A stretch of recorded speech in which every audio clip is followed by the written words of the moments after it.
Hey friends, Cam here. Out walking Bingo right now. It was supposed to be a 2-dog walk, but Rover's not feeling well, and the two of them I think need a bit of separation to work on some behaviors, so we're out with Bingo to start off with. Hopefully get Rover out afterwards. Generally he's doing pretty good, other than the odd pull, such as for some water I'm going to let him drag me into, because he has been generally good. So today, my first walk with Bingo, who tends to be pretty nervous and I guess some would say reactive. I say a little bit troubled with life, is learning how to behave today as we go past other dogs and hopefully avoid having any reactions.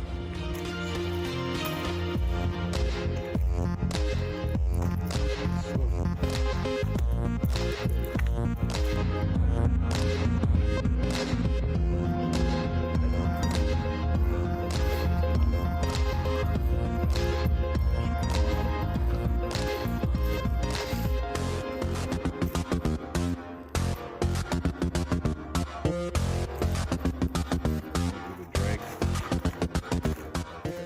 30 minutes in, so far so good. Bingo has passed several dogs and generally is keeping with me, not getting in my way. Today we started off with a bit of setting some expectations and boundaries. I noticed Bingo is doing a lot better, even right in this moment, about not walking directly in front of me. So to start off with, I wanted to claim my space for my feet. Sometimes he gets in the way, and particularly when he's triggered about something, he'll wander right in front of you and stop. So to nip that behavior in the bud, I decided to start today with a bit of a jog, for the most part, ignoring anything like this and just continuously moving. Meanwhile, not allowing him to jump up and just taking my space as gently as I could whenever he would try step in front of me, kind of using the side of my leg to claim it back, shoving him to the side.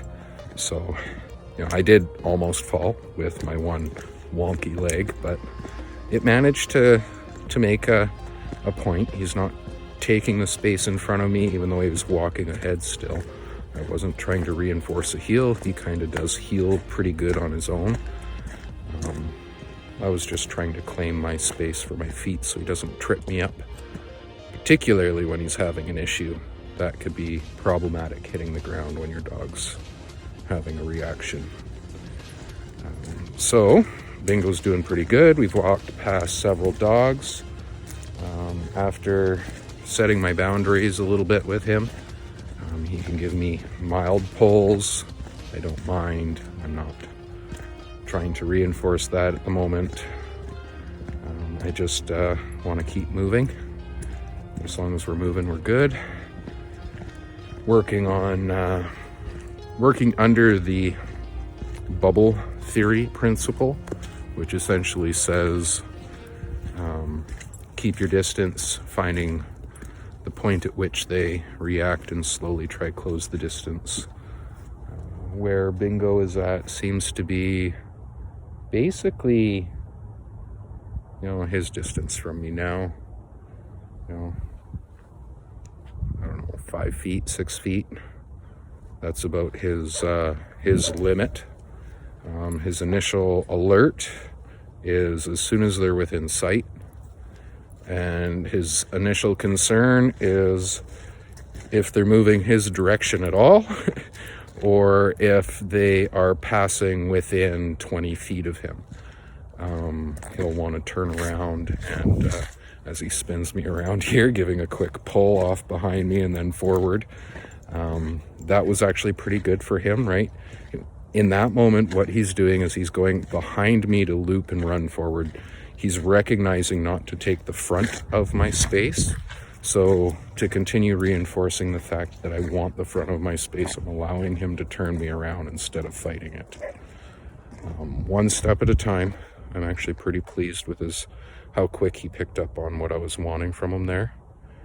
And the spinning me around is more an issue when you have multiple dogs. Right now I'm just walking with him. It's a nice comfortable walk. I'm engaged with him. What he's checking out, I'm checking out. The direction I'm walking, he's walking. And bubble theory has allowed us to pass a couple different dogs, big and small. Basically using my body as a barrier when needed, when a dog is wanting to get a little bit too close. They are able to pass directly on the other side of me. He will essentially self-heal or walk directly behind you. You shorten up on the leash, and then he places his head right into my leg, essentially, which gives me really good control of his upper body and his rear end. So in that moment, he inadvertently locks himself in so he can't spin around. So he did have a quick spin. He wanted to make a quick spin for two of the dogs we passed, but I was able to stop him.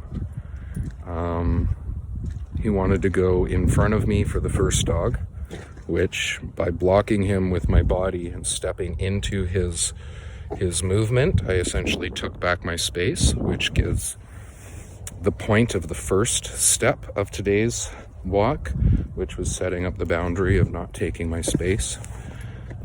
So then that's also, he would, I hope he would interpret that the same reaction would happen for the other dog if they tried to step into my space. I would essentially just step through them and they would fall over, is the concept, right? So he didn't actually have a really heavy step like that, just a couple nudges, but those nudges are enough to make a point like, oh, you don't get in this guy's leg's way, because those things hurt, and I am like wearing composite toe boots, so my feet are safe from anything. And he didn't get the composite toe, but if Lord forbid anything ever happened, my feet are safe. Now, back on track. He's doing pretty good, and the only thing I could really think of to continue progressing today's effort is just to try walk towards a dog and then walk away and rinse and repeat until he kind of gets over his heavy alertness. But as long as we keep our distance, he's happy. Once we can get over the overstimulation at sight, then we can start allowing meet and greets and approaching. But for the time being, I think it would be maintaining the barrier and slowly shortening the distance by conditioning him with repetitively, particularly to the same subject. If you could get a willing party to have a dog that you could walk towards and then walk away from, which I just so happened to, we could get him up to speed probably in a couple sessions to then be able to start doing meet and greets.